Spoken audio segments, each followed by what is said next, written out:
हरिहत सिद्ध सूर्य उपाध्याय साधु सर्व अर्थ के प्रकाशी मांगलिक उपकारी है। तिनको स्वरूप जान राग थे भई जो भक्ति काय को नमाए स्तुति को जारी है। धन्य धन्य तिन ही थे काज सब आज भये कर जोड़े बार बार वंदना हमारी है। मंगल कल्याण सुख ऐसो हम चाहते हैं हो मेरी ऐसी दशा जैसी तुम धारी है। हो मेरी ऐसी दशा जैसी तुम धारी है। हो मेरी ऐसी दशा जैसी तुम धारी है। क्षत्र चूड़ामणि नामक यह ग्रंथ जीवंदर कुमार सुरमंजरी से विवाह करने की मन में ठानकर राजपुरी नगरी में अपने विद्या के प्रभाव से, मंत्र के प्रभाव से एक वृद्ध व्यक्ति का वेश बनाकर विचरण करने लगे। जब एक वृद्ध व्यक्ति का वेश बनाकर वे नगर में, राजपुरी नगरी में विचरण कर रहे थे तो लोगों को उन्हें देखकर किस तरह के भाव आए उसका चित्रण यहाँ वादीप सिंह सूरी आचार्य कर रहे हैं। आचार्य देव कह रहे हैं कि देखो उनकी उस वृद्धावस्था को देखकर लोगों में किस तरह का माहौल, किस तरह का चिंतन चलने लगा। यह सब कहते हुए वादीप सिंह सूरी आचार्य ने वृद्धावस्था का चित्रण किया और देह की अशुचिता और अपवित्रता को बतलाया। यह बात भी कही कि भाई जो व्यक्ति शास्त्र स्वाध्याय नहीं करते, जो व्यक्ति सत् समागम नहीं करते और जो व्यक्ति तत्व विचार नहीं करते, फिर उनको बुढ़ापा ही समझाता है। बुढ़ापा अपने आप समझा देगा कि देखो क्या हालत हो रही है। और ऐसी सब परिस्थितियों में जिन लोगों के पास में ये तीन फॉर्मूले हैं, माने शास्त्र स्वाध्याय भी है, सत्य समागम भी है और तत्व चिंतन मनन भी जिनके अंदर में चल रहा हो, ऐसे व्यक्ति निश्चित ही ऐसे व्यक्ति वे बुढ़ापे की उस परिस्थिति से ऊपर उठ जाते हैं। माने वे परिस्थिति उन्हें कष्ट देने वाली नहीं लगती। परिस्थिति तो परिस्थिति है, कष्ट भोगना और नहीं भोगना ये आपके परिणामों पर निर्भर करता है। कौन व्यक्ति सुखी होगा और कौन व्यक्ति दुखी होगा, इसका निर्णय इस बात के आधार पर नहीं होता कि वो कितनी महंगी गाड़ी में घूम रहा है, फुटपाथ पर सोता है या अच्छे बंगलों में रहता है। इससे निर्णय नहीं होता कौन सुखी है और कौन दुखी है। किस व्यक्ति के पास में कितना पैसा है, कितनी संपत्ति है, इससे उस व्यक्ति के सुखी दुखीपन का निर्णय नहीं होता। तो सुखी दुखी का आधार क्या है कि सुख दुख का आधार परिस्थिति नहीं, मनस्थिति है। सुख दुख का आधार संयोग नहीं, परिणाम है। आपके परिणाम कहाँ हैं, कैसे हैं, उससे निर्णय होगा कि आप सुखी हैं कि तकलीफ में हैं। ये दूसरे लोगों को देखने में लगता है, लेकिन जिसके पास संयोग है उससे पूछो तो फिर वो वही कहता है कि हमारी हम ही जानते हैं, है ना। हमें दूसरों के कहते हैं ना, दूर के ढोल सुहावने, दूसरों की थाली में घी नजर आता है, ऐसी कहावतें चलती है ना। इस व्यक्ति को दूसरे ही सुखी नजर आते हैं। वो देखो कितना सुखी है, वो देखो कितना सुखी है, वो देखो कितना अच्छा है। दूसरों की पत्नी को देखेगा, दूसरों के बच्चे को देखेगा, दूसरों के परिवार को देखेगा, उनके देखो, उनके हस्बैंड देखो कितने अच्छे हैं, उसका बच्चा, उनके बच्चे देखो कितने इंटेलिजेंट है, उनके बच्चे देखो कितने आज्ञाकारी हैं, उनकी बहुएं देखो। हर व्यक्ति दूसरों को देखेगा, दूसरों के घरों में देखता है। अरे भाई, सबके घर एक जैसे हैं,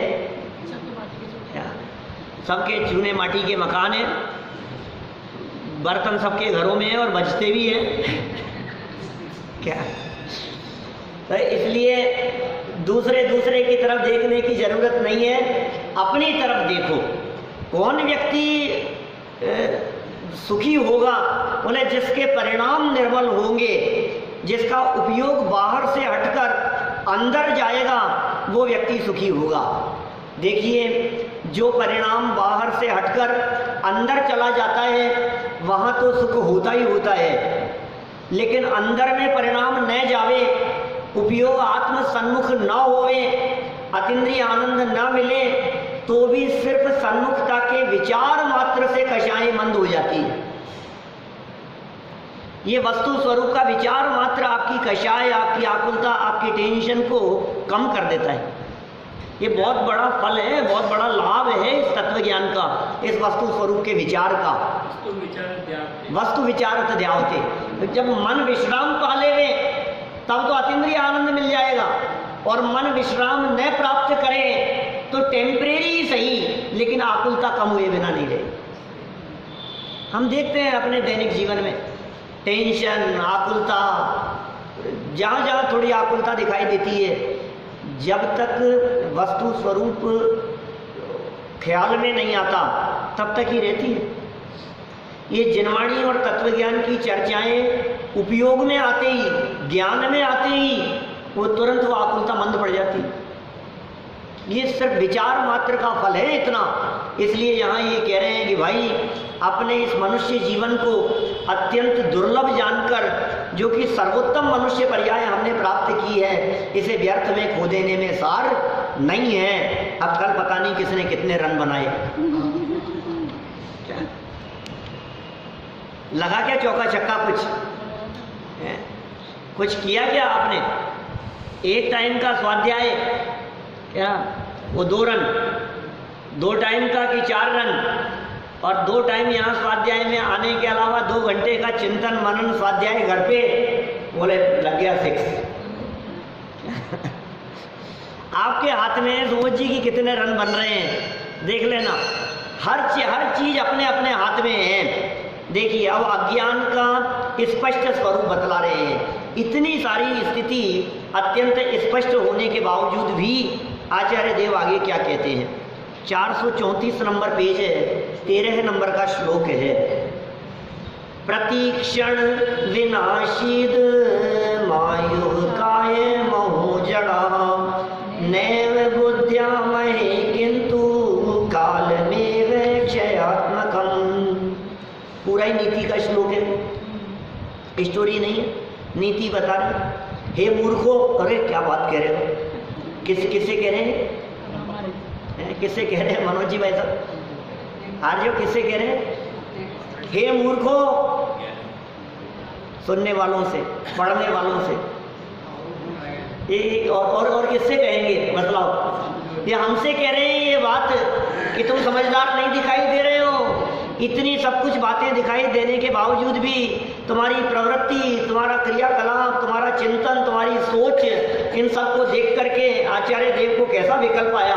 कितनी कठोर भाषा में बात करते हैं। हे मूर्खो, यह आयु और शरीर क्षण क्षण में नाश होने वाला है, पता है तुम्हारे को, किंतु खेद है हम सब नहीं जानते हैं, किंतु समय काल को ही नष्ट करने होने वाला समझते हैं। हम ये समझते हैं टाइम बीत रहा है, हम ये नहीं समझते हैं कि आयु बीत रही है। अब देखना फर्क दोनों में। ये मूर्ख क्यों कह रहे हैं? हम लोग सब ये समझ रहे हैं, देखो 2019 चल रहा है, अभी तो आया था और अभी ढलान की ओर आ गया, सितंबर आ गए तो अब ढलान की ओर बढ़ रहा है। हम लोग क्या समझ रहे हैं? समय बीतता जा रहा है, समय बहुत बदल गया है। देखो आप, आज भी बुजुर्ग लोग ऐसा कहते हैं, अंग्रेजों के ज़माने में ऐसा था, उस ज़माने में ऐसा था, हमने तो वो ज़माना देखा है। तो मैंने समय बहुत बदल रहा है, समय कितना तेज़ी से बदल रहा है, ऐसे वाक्य भी हमारी ज़बान से निकलते हैं। टेक्नोलॉजी कितनी फास्ट बदल रही है, ये सब वाक्य निकलते हैं। माने हम क्या क्या कहते हैं, तो इन्होंने कहा समय या काल को ही नष्ट होने वाला समझते हैं, दिन निकल गया। लेकिन क्या कह रहे हैं? खेद की बात क्या है? हम सब नहीं जानते। क्या नहीं जानते? किस बारे में विचार नहीं करते? आयु और शरीर क्षण क्षण में नाश हो रहा है, ये नहीं जानते। देह जर्जर हो रही है, शरीर शिथिल हो रहा है, शरीर कमज़ोर हो रहा है, मृत्यु नज़दीक आ रही है, परभाव निकट दिखाई दे रहा है, शरीर धीरे धीरे धीरे धीरे डाउन होता जाएगा, डल होता चला जाएगा, कमजोरी वीकनेस आती चली जाएगी, हाथ पांव धूजने लगेंगे। ये हमें दिख नहीं रहा है, इसका हम विचार नहीं कर रहे हैं, इसलिए हमें इन्होंने मूर्ख कह करके पुकारा। बोलो, हमने एक श्लोक आपको इष्टोपदेश का बतलाया था। इष्टोपदेश का श्लोक नंबर तो ख्याल नहीं, शायद 12 नंबर का श्लोक होना चाहिए, 12-13 के आसपास का इष्टोपदेश में। उसमें उन्होंने ये कही कि देखो जगत के जीवों की दशा, ये जगत के जीव कैसे दिखते हैं कि अपने जीवन से भी ज़्यादा धन को कीमती समझते हैं। अपनी लाइफ एक तरफ है लाइफ और दूसरी तरफ है धन। लाइफ और धन, बोलो आपको दोनों में से क्या पसंद है, किस पर दृष्टि है? बोले जीवन नहीं, हमें तो धन चाहिए। जीवन की कीमत पर भी धन इकट्ठा करना चाहता है। तभी तो देखो आप दुनिया में आप देखेंगे धन के लिए प्राण गंवाता हुआ दिखने पर भी ये धन नहीं छोड़ता है, ऐसे ऐसे काम करने के लिए तैयार हो जाता है जिसमें जान का खतरा है, उसके बावजूद भी कोई रस्सियों पर चलेंगे, कोई क्या करेंगे, नाम होगा, पैसा मिलेगा, इनाम मिलेगा, चोरी करेंगे तो पकड़ में आ जाएंगे, सजा हो जाएगी, बम विस्फोट कर रहा हूँ मैं, इतना पैसा मिलेगा, लेकिन पकड़ में आ गया तो फांसी की सजा, मौत दिख रही है, उसके बावजूद भी नहीं, पैसा मिलेगा, पैसा मिलेगा। बेईमानी करने से नहीं चूकता, अनीति अन्याय करने से नहीं चूकता है। जीवन खतरे में दिखाई दे रहा है, लेकिन पैसे के लिए दौड़े जा रहा है, रेस में हिस्सा लेता है, तेज दौड़ता है और मर जाएंगे, कुश्ती लड़ता है पैसों के लिए, रेसलिंग आती रहती है। क्या पहले लिखवा लेते हैं आपसे, हत्या का अपराध उनके माथे पे नहीं जाएगा, उन्हें सजा नहीं मिलेगी मारने वाले को। बोलो, मैं अपनी स्वेच्छा से मरने के लिए तैयार हूँ, पैसा मिलेगा, जीत जाऊँगा। तो पैसे के लिए क्या क्या नहीं करता है। ये बातें तो मैंने और लोगों की कही, लेकिन इतनी बातों को सुनकर आपको लग रहा होगा हमारी बात तो नहीं है, हमारी बात तो नहीं है। ऐसी है ना लोग इस तरह के लड़ने वाले, गलत काम करने वाले, मौत की कीमत पर भी ये सब कर। हम थोड़ी ना हैं ऐसे। हम तो आपसे पूछते हैं, आज आपने एफडी कराई ढोलिया जी, क्या कितने साल की कराई? बोले 5 साल की। अब आपको क्या लगता है, जिस समय कराते हो ना उस समय बच्चे को कहते हो बेटा 5 साल निकलते देर नहीं लगती, यो निकल जाएंगे फटाफट, चिंता मत कर, अभी डबल हो जाएगा, क्या अभी 1.5 गुना मिल जाएगा पैसा, चिंता मत कर, अभी यो निकल रहे हैं। और भावना ये बात है फटाफट निकले और जल्दी निकले, बस महीना भर फटाफट पूरा हो कि इसकी मैच्योरिटी, इसका अमाउंट मिले, इसका पैसा मिले, इतना ब्याज मिले, इतनी इनकम मिले, इतनी तनख्वाह मिले, इतना जल्दी जल्दी समय निकले। आप क्या सोच रहे हैं? जल्दी समय निकले, जल्दी समय निकलेगा तो तनख्वाह मिलेगी, जल्दी समय निकल जाएगा तो किराया मिलेगा किराएदार से, जल्दी समय निकल जाएगा तो ब्याज मिलेगा सामने वाले से, जल्दी समय फटाफट निकले तो निकल जाएगा। लेकिन भाई तू ये नहीं सोच रहा है कि ये समय माने तेरी लाइफ, समय माने जीवन, अपना जो जीवन है, इस जीवन की कीमत पर 5 साल जो लाइफ के निकल गए हैं, 2 साल जो लाइफ के तुमने निकाल करके पैसे की तरफ ध्यान दिया, 1 महीना जल्दी से निकल जाए, 25,000 में मकान दिया ना किराए पर, महीना पर फटाफट निकले और जल्दी निकले तो फिर 25,000 आए हाथ में। ये जो तेरी बुद्धि है, अपने जीवन को तो बिताना चाहता है और दृष्टि धन पर रखता है। बोलो नहीं है ऐसी बुद्धि? नहीं आता है हमारे को ऐसा विकल्प? अरे फटाफट, अभी दिन निकलते देरी नहीं लगती, तुम क्यों चिंता कर रहे हो? आपकी इस दृष्टि के ऊपर चोट मारी है किसने? पूज्यपाद आचार्य देव ने इष्टोपदेश में।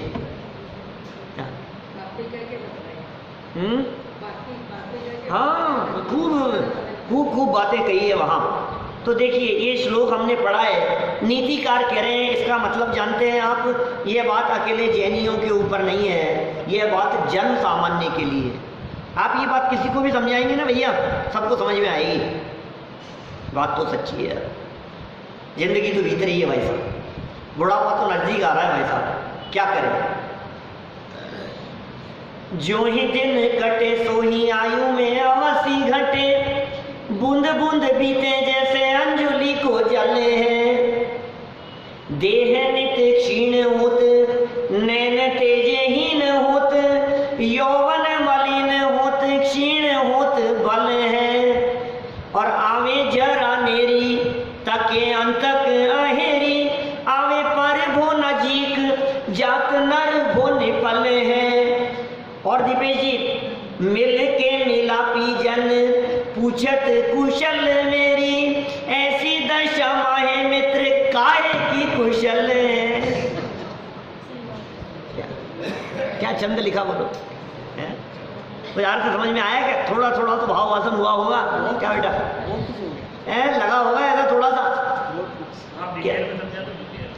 जो ही दिन कटे, एक एक दिन जैसे जैसे कटता जा रहा है, आजम एक एक दिन जैसे जैसे बीतता जा रहा है, वैसे वैसे क्या हो रहा है? आयु में अवसी घटे, आयु की स्थिति घटती चली जा रही है। अज्ञानी सोचता है मैं बढ़ रहा हूँ, मैं बड़ा हो गया हूँ, मैं इतना बड़ा हो गया हूँ। समझदार व्यक्ति ये विचार करता है तू बड़ा नहीं हो रहा है, तेरी मृत्यु नजदीक आ रही है।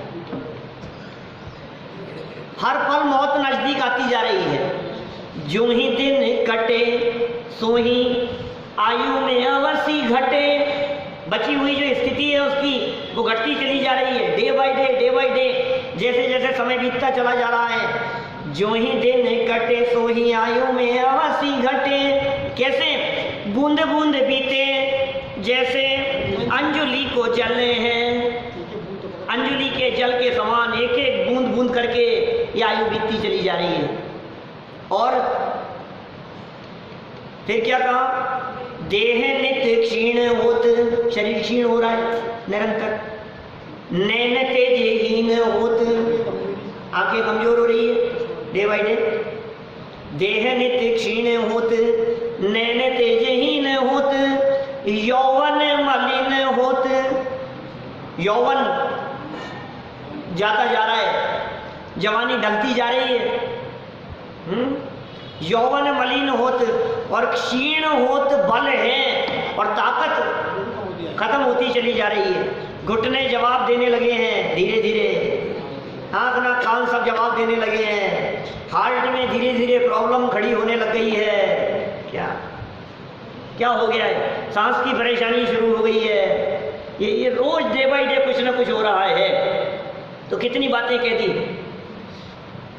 जो ही दिन कटे सो ही आयु में अवसी घटे, बूंद बूंद बीते जैसे अंजुली को जले है। देह नित्य क्षीण होते, नैन तेजहीन होते, यौवन मलिन होते, क्षीण होते बल है। और आवे जरा नेरी, नेरी मतलब नजदीक, जरा माने बुढ़ापा। आवे जरा नेरी, बुढ़ापा नजदीक आ रहा है। तके ताक मार रहा है कौन? अंतक अहेरी, अहेरी माने होता है शिकारी, अंतक माने मृत्यु। ताक मार के बैठा है मृत्यु रूपी शिकारी, कब झपट्टा मार ले पता नहीं। क्या कैसी बात कही है? आवे जरा नेरी, जरा नेरी मतलब जरा माने बुढ़ापा, नेरी मतलब नजदीक, नजदीक आ रहा है। आवे जरा नेरी और तके अंतक अहेरी, आवे परभो नजीक, परभो नजदीक आ रहा है। मृत्यु रूपी शिकारी ताक मार करके बैठा है, परभव नजदीक आ रहा है। और जात नर भव निफल है, और ये मनुष्य भव बेकार जा रहा है।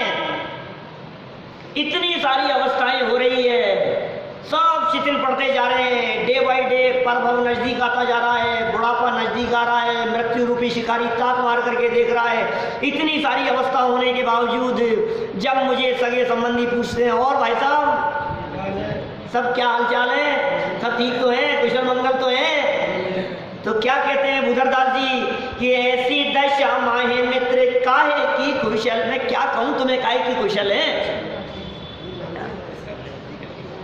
हम तो ऐसा ही जवाब देते हैं भाई, हमारा जवाब तो हाँ सब मजे में, ये तो है हमारा जवाब। और अज्ञानियों का जवाब कैसा है? ऐसी दशा माहे मित्र काहे की कुशल है। बोलो, ऐसी दशा में किस बात की कुशल है? मतलब लगता है आपको कुशलता दिख रही है, कुशलता दिख रही है, सब ठीक चल रहा है, सब ठीक चल रहा है। अरे ठीक चल रहा है, मौत नजदीक आ रही है, तुझे ठीक दिखाई दे रहा है, आयु खत्म हो रही है। ये दो शब्द दिए हैं, आयु और शरीर क्षण क्षण में नाश होने वाले हैं, प्रतिपल नाश होने वाले हैं। आयु और शरीर, शरीर भी नाश की तरफ जा रहा है, विनाश की तरफ जा रहा है। प्रतिपल मौत दस्तक दे रही है, पदचाप सुनाई देनी चाहिए।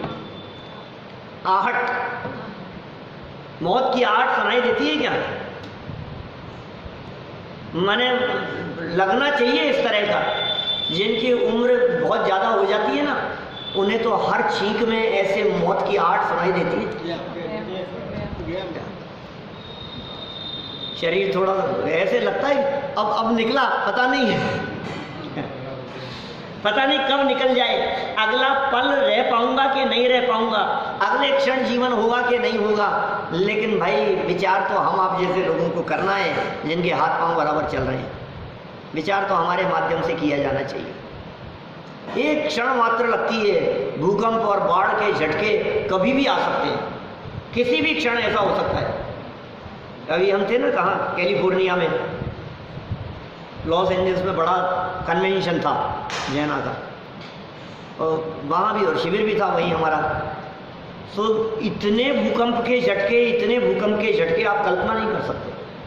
क्या कितनी बार, माने 5-7 दिन के पीरियड में हमने कोई 20 बार ये महसूस किया होगा कि पूरा हॉल हिल रहा है, झूलते हुए देखा है ऐसे ऐसे।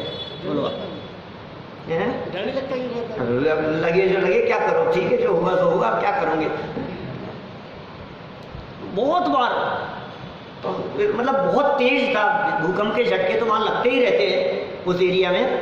लेकिन जो था ना वो इतना तेज था कि न्यूज़पेपर्स में हेडलाइन थी और सब टीवी चैनल्स पे दिखाया जा रहा था, और कई जगह पर तबाही भी हुई है, मतलब 20-25 किलोमीटर की दूरी पर बहुत ज़्यादा। तो ये सब दिखता है ऐसा। और यहाँ का तो अपने तो अनुभव किया है सब। 26 जनवरी 2001 में वहाँ प्रवचन कर रहा था, तख्त लगा हुआ था वहाँ पे, आप लोग सब बैठे थे सामने। बोलो, आप भी थे? और कौन कौन था यहाँ बैठे हुए लोगों में? आप थे, आप भी थे 2001 में भी। Very good.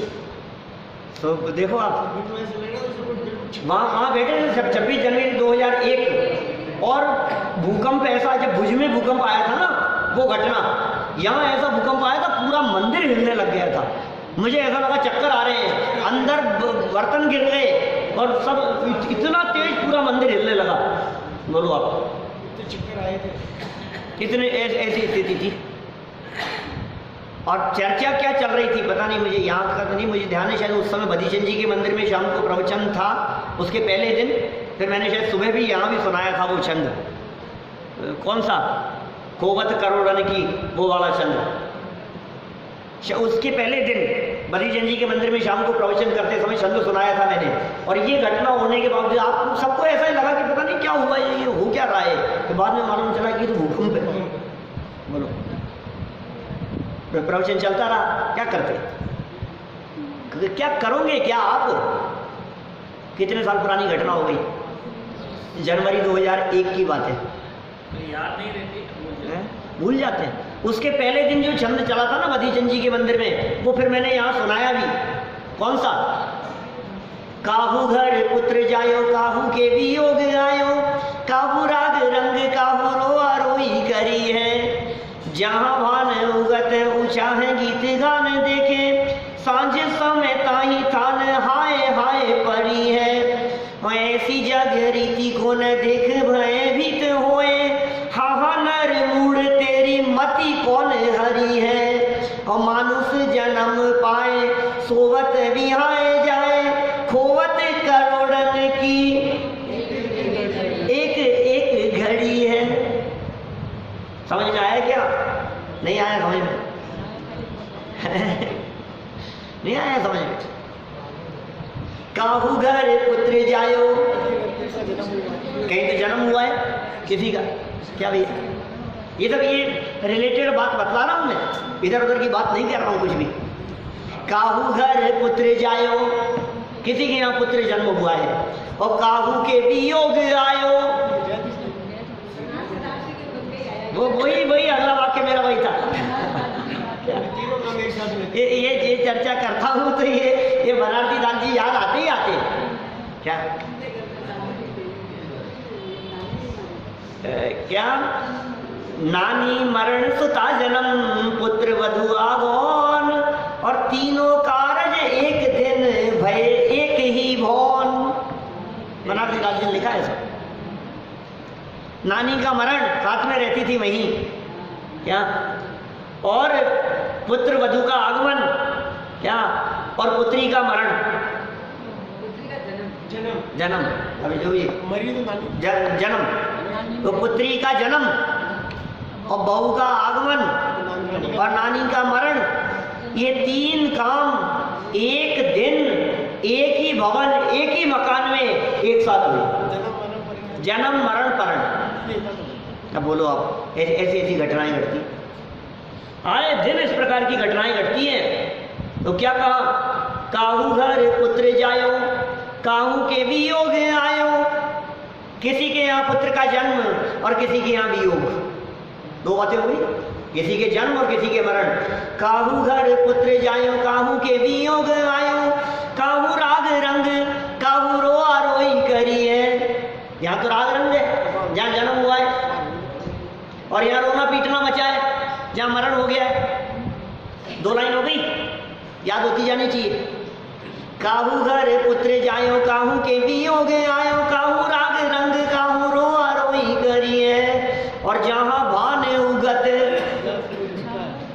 उगत सूर्य उदय, जहाँ भान उगत ऊंचा है गीत गान देखे, और सांझ समय ताही थान हाय हाय पड़ी है।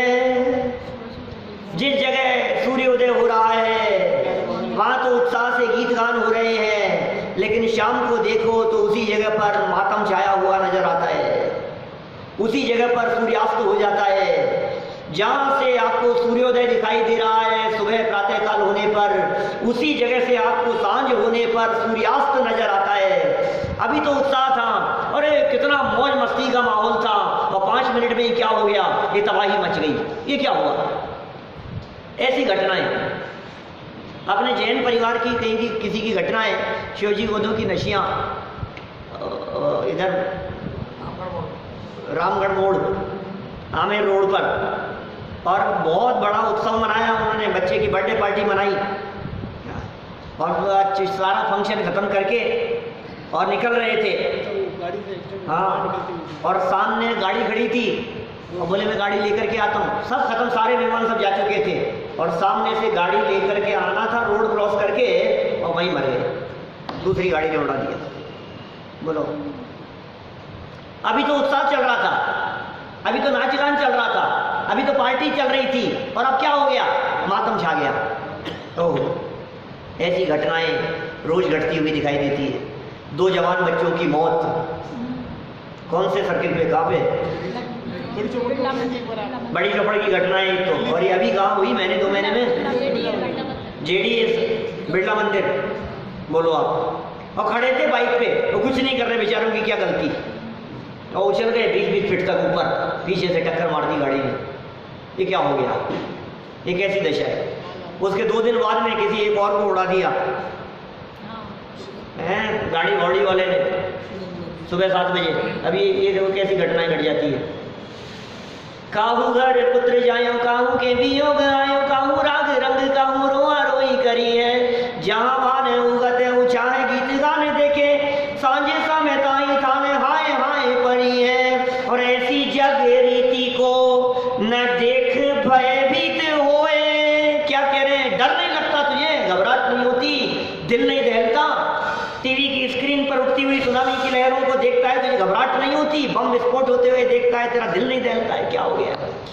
खून से लथपथ सने हुए न्यूज़पेपर जब घर के दरवाजे पर आते हैं, उसे देखकर चाय का प्याला पीते हुए आवाज लगाते हुए कहता है, सुनो जी, पता है आज क्या हो गया।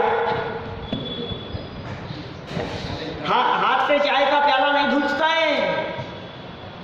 ऐसी जग रीति को न देख भयभीत हुए, हा हा नर मूढ़। क्या कह रहे हैं? अरे नर मूढ़, हे मूर्खाधिराज, हे मूर्ख शिरोमणि, हे महामूर्ख, तुझे क्या क्या उपमाएं देवे, क्या शब्द देवे तुझे।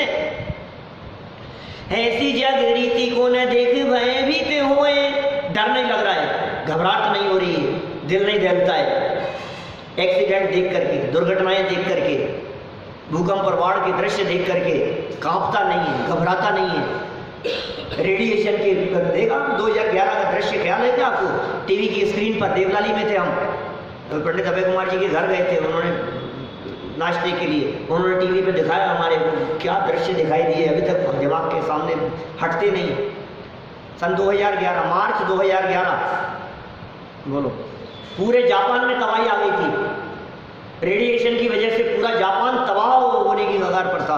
वो दृश्य जब आंखों के सामने घूमते हैं तो दिल नहीं डरता, घबराहट नहीं होती है तेरे को। यहाँ नहीं आ सकता है, यहाँ भूकंप नहीं आ सकता है, यहाँ बाढ़ नहीं आ सकती है, हमारी दुर्घटना नहीं हो सकती है, एक्सीडेंट नहीं हो सकता है कभी।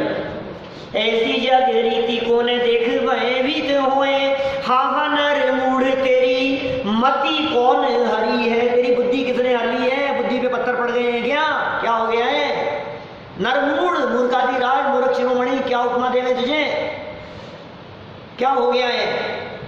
ऐसी जग रीति को न देख भयभीत हुए, हा हा नर मूढ़ तेरी मति कौन हरी है।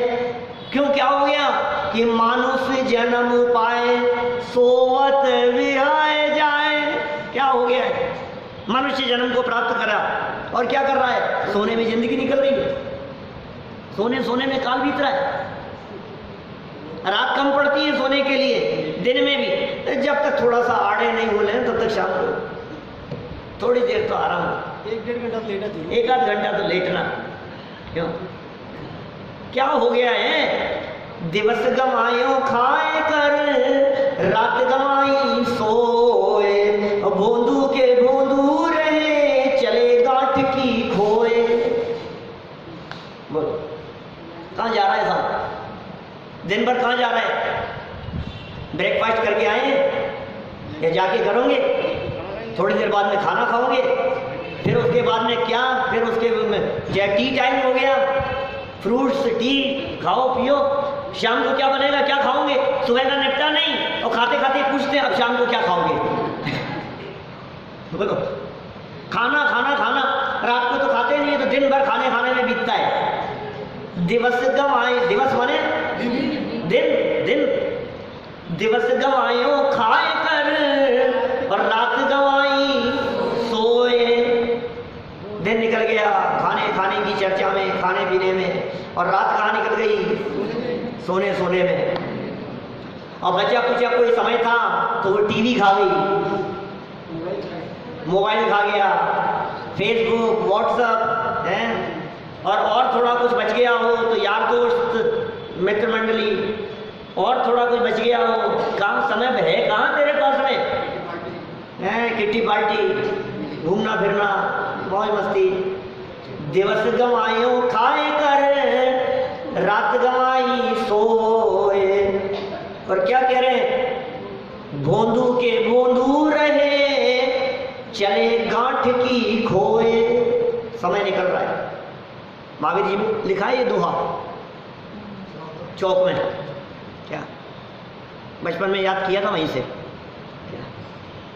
अपनी गांठ की गोबर के चला जाता है, और क्या है, समय निकल रहा है तेरा। तो क्या कह रहे हैं, बोलो क्या क्या बात कह दी? मानुष जन्म पाए सोवत विहाय जाए, खोवत करोड़न की एक एक घड़ी है। अब इन मूर्खों से बात करो। कौन से मूर्खों से? ये जिनके लिए कह रहे हैं, मैं नहीं कह सकता, मेरी हिम्मत नहीं किसी के बारे में कुछ कहने की। ये तो आचार्य देव की पंक्तियां हैं। हे जड़ाह कह रहे हैं, ये मूर्खो क्या कहें, क्या हो रहा है? ये कहते हैं तुम्हें पता है भाई साहब कितना कमाता हूँ? कितना कमाते हो भाई साहब? कितना कमाते हो? 5 लाख रुपए महीने की इनकम है। अच्छा, 5 लाख रुपए महीने की। दूसरे बारे 5 लाख रुपए महीने में दम क्या है? आजकल होता क्या है, लाख रुपया रोज कमाता हूँ, रोज का 1 लाख रुपया कमाता हूँ। मालूम है आपको कितनी इनकम है हमारी? 1 लाख रुपया रोज कमाते हैं। कहीं और मिलेंगे होशियार हैं जो और ज़्यादा समय लगाएंगे, वो क्या कहेंगे, अरे भाई साहब लाख रुपए रोज से क्या होता है, 10 लाख रुपए रोज कमाते हैं। कई ऐसे मिलेंगे वो ये कहेंगे करोड़ रुपया रोज कमाते हैं। बोलो 1 करोड़ रुपया रोज डेली की इनकम है। आचार्य देव क्या कह रहे हैं, अरे मूर्ख तू कमा नहीं रहा है, तू घाटे का सौदा कर रहा है। बोलो घाटे का सौदा कर रहा है, घाटे का सौदा। तुझे क्या लग रहा है मैं कमा रहा हूँ, इतना कमा लिया, इतने इकट्ठे कर लिए, इतने जोड़ लिए, 1 करोड़ रुपया रोज कमा रहा हूँ।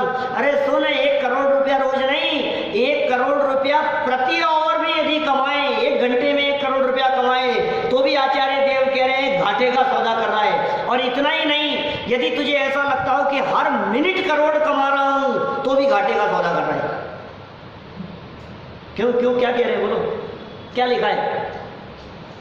मानुष जन्म पाए सोवत विहाए जाए, खोवत करोड़न की एक एक घड़ी है, एक एक घड़ी करोड़ों की कही गई है। करोड़ों की कही थी 400 साल पहले। आज क्या था ये हर्षदी साहब, बोलो 400 साल पहले करोड़ों की कही थी। और मेरा कैलकुलेशन कई बार आपको पहले बताया है मैंने, बहुत स्पष्ट कैलकुलेशन है दीपेश जी, हर 20 साल में 1 जीरो बढ़ जाती है। क्या सर, मैं तो बचपन से ये बात सुनता और कहता आया हूँ प्रवचनों में। 1940 में 10 रुपये महीने में घर का खर्च चलता था। आज तो 1940 वाले लोग नहीं दिखाई देते हैं क्या?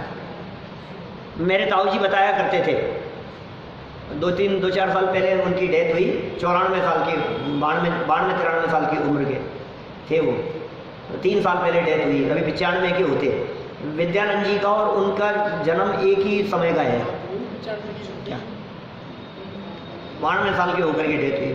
वो बताते थे 1940 में 10 रुपये महीने में, एक मिडिल क्लास सामान्य क्लास परिवार में 10 रुपये महीने में घर का खर्च चलता था। 20 साल आगे बढ़ो, 1960 आप लोगों ने देखा है, बहुत लोगों ने 100 रुपये महीने में घर का खर्च बहुत मिडिल क्लास फैमिली में चला करता था। बोलो 1960 में 100 रुपये महीने में काम चलता था, आराम से चलता था एक सामान्य परिवार में।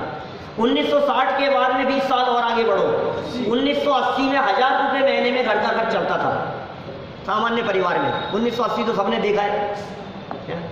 1980 के बाद सन 2000 में आ जाओ, 1 जीरो और बढ़ा दो, 10,000 रुपये महीने में घर का खर्च चलता था। सन 2000 की बात कह रहा हूँ क्या? आज 2020 नजदीक है, लाख रुपए महीने के खर्चे की स्थिति आ रही है क्या? इनकम भी उसी रेशो में बढ़ रही है लोगों की।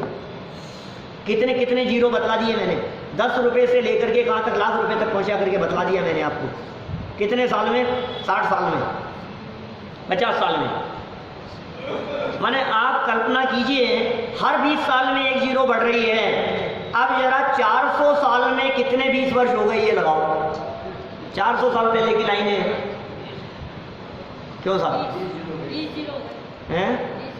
20 जीरो हो गए 400 साल में, 20 जीरो हो गए साहब। अब 20 जीरो लगाओ किसके आगे? करोड़ के आगे। खोवत करोड़न की एक घड़ी दिखाना उन्होंने था। एक घड़ी 1 करोड़ की है, बराबर? एक घड़ी 1 करोड़ की है। 400 साल पहले लिखा था। करोड़ में होती है 7 जीरो, 20 और लगाओ आगे, माने 1 के आगे 27 जीरो लगाओ। कैलकुलेशन में नहीं आएगा। बोलो एक घड़ी की कीमत है इतनी, क्या करोगे भाई साहब? बहुमूल्य है, दुर्लभ है, अनमोल है। एक एक घड़ी की कीमत, एक एक समय की कीमत। तुम सोच रहे हो मैं कमा रहा हूँ, तुम सोच रहे हो मैं इकट्ठा कर रहा हूँ, तुम सोच रहे हो मेरी इनकम इतनी है। अरे इनकम नहीं है, प्रति पल आत्म कल्याण से दूर रह करके तू घाटे का सौदा कर रहा है, नुकसान का सौदा कर रहा है। क्योंकि तेरी जो कमाई है, उस कमाई की एवज में जो जीवन जा रहा है, तुझे उस जीवन की वैल्यू पता नहीं है। किसकी एवज में क्या खो रहा है इसका पता नहीं है। उस पैसे की कीमत के दम पर ये जो जीवन जा रहा है, इस लाइफ खत्म हो रही है, ये जो मनुष्य जीवन के दुर्लभ क्षण व्यतीत हो रहे हैं, इनका क्या होगा ये बताओ। इनका क्या होगा? क्या किसी भी क्षण बोल्ड हो सकता है ना? 3 दिन से कर रहा हूँ ये चर्चा आपके बीच में, परसों भी की थी, क्या कल भी की थी। कल तो मेरे से 2 लोगों ने कही ये बात कि थोड़ी सी ये चर्चा करना, तो मैंने उस बात को कर लिया। मेरे आज तो सही जी, अभी मैं क्या करूँ। नहीं तो ये मुख्य बात है ना, ये समझने लायक सब हमारे को असर ही नहीं होता साहब, बिल्कुल असर नहीं होता है। ऐसा तो नहीं है। तो मतलब थोड़ा बहुत जब सुनते हैं ना तब तो लगती है। भाई वो लगना भी बहुत महत्वपूर्ण है। हाँ, यहाँ से बाहर निकलने के बाद में कितनों को फील होता है, कितनों को महसूस होता है, और कितनों को लगता है कि अब नहीं, अब विषयों में नाही रूलेंगे, निजानंद पान करेंगे, अब भोगों में नाही फंसेंगे, निजानंद पान करेंगे। ये लगता है क्या? घटती जा रही है। देखो कितने शब्द हो गए, सरल आप तो पढ़े कम से कम, क्या कह रहे हैं, घड़ी दिखती है, समय हो रहा है। ओ क्या कह रहे हैं, महान आश्चर्य। आचार्य देव को भी आश्चर्य होता है, आश्चर्य हुए बिना नहीं रहता, घबराहट होती है आचार्य देव।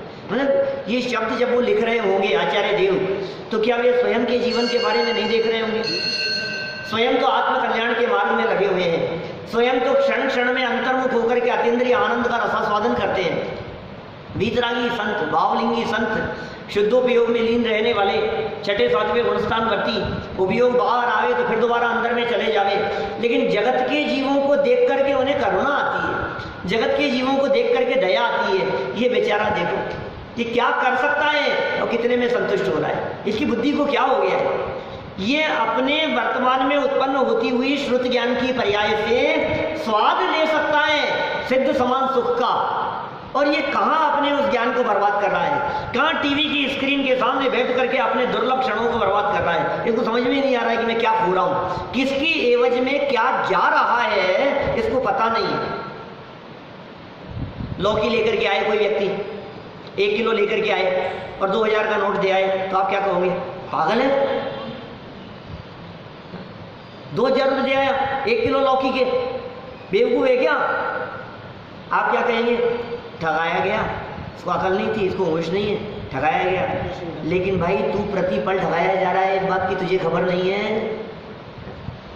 हम भी तो ठगाए जा रहे हैं, अपने इस जीवन की को कहाँ लुटा रहे हैं, कहाँ बर्बाद कर रहे हैं हम। विचारणीय बातें हैं, महान आश्चर्य और खेद की बात है, खेद होता है। आचार्य देव कह रहे हैं महान आश्चर्य और खेद की बात है कि आयु और शरीर दोनों चीजें, जीवन भी, आयु लाइफ और शरीर प्रत्यक्ष रूप से, ये प्रत्यक्ष कहकर के कहना चाह रहे हैं आपको हर बात समझ में आ रही है, हर बात दिखाई दे रही है आपको, आप आंखों से देख रहे हो। ये बातें दिखाने की जरूरत नहीं है, ये बातें कोई शास्त्रों की नहीं है, ये बातें तो आपको आस पड़ोस में दिखाई दे रही हैं, ये बातें तो आपको परिवारों में दिखाई दे रही हैं। वृद्धावस्था का स्वरूप चित्रण करने के लिए शास्त्र नहीं चाहिए, खुली आंखों से देखो जरा आस पड़ोस में माहौल को देखो, आपको सब दिखाई देगा, सब बातें दिखाई दे रही है। अत्यंत आश्चर्य और खेद की बात है कि आयु और शरीर प्रत्यक्ष रूप से क्षण क्षण में नष्ट होते दिखाई दे रहे हैं। ओह, और ये क्या हो गया, अचानक आपकी वो बात याद आ जाती है मेरे को कई बार, तो चिकनगुनिया हो गया, अचानक क्या हुआ, उठा नहीं गया सर, बोलो आपने कही थी, आपके हो गया था, कितने साल पुरानी बात है, अचानक ऐसा हो गया, बोलो एकदम, और ये क्या हो गया, उठा ही नहीं जा रहा है, पैरालिसिस हो जाता है एकदम अचानक, ये क्या हो गया, हाथ ही नहीं हिल रहा है, ये क्या हो गया। उनसे पूछो अंकल से, उन्हें अचानक क्या हो गया, दिखाई देना बंद। उनसे पूछो ताई जी से, अचानक क्या हो गया, दिखाई देना बंद हो गया। ये क्या हो गया अचानक, क्षण क्षण में नष्ट हो रहा है, क्षण क्षण में नष्ट हो रहा है। अगले क्षण क्या होगा पता नहीं, अगले क्षण मुंह में जबान रहेगी कि नहीं पता नहीं, अगले क्षण हार्ट अटैक आएगा कि क्या होगा, कि किडनी फेल हो जाएगी कि क्या, पता नहीं क्या होने वाला है अगले क्षण। ये कह रहे हैं क्षण क्षण में नष्ट होते दिखाई दे रहे हैं, दिख रहे हैं, अरे अभी तो ठीक थे, ये क्या हो गया। साइलेंट अटैक आ गया, साथ में बैठ करके खाना खा रहे थे, अचानक ही गर्दन लुढ़क गई, ये क्या हुआ? साइलेंट अटैक आ गया, ये क्या हो गया? क्षण क्षण में दिखाई दे रहे हैं, फिर भी उसके बावजूद भी अविवेकी इसे नहीं मानते और काल को ही नश्वर मानते हैं। इसका हमें बहुत खेद होता है, इसका हमें बहुत आश्चर्य है। ऐसा आश्चर्य यदि आपको लगता हो, ऐसा आश्चर्य यदि आपको फील होता हो, महसूस होता हो, तो कहते हैं जब लोन रोग जरा गए तब लो झटिति निज हित करो। आत्म कल्याण और आत्महित के मार्ग में लग जाना चाहिए। मैं कौन हूँ, मेरा क्या स्वरूप है? देह के चले जाने पर भी देह विनाशी, मैं अविनाशी। इस विनाशी देह के काल में भी एक अविनाशी तत्व बैठा है। जिस व्यक्ति ने उस अविनाशी तत्व का अवलंबन ले लिया, उसे विनाशी देह के चले जाने पर कष्ट की अनुभूति नहीं होती। हम सभी अपने बचे हुए जीवन को उस अविनाशी तत्व का अवलंबन लेकर के बितावें और उसका अवलंबन बना रहे। हम सब ऐसी भावना भाते हुए आज की चर्चा को यहीं विराम दें।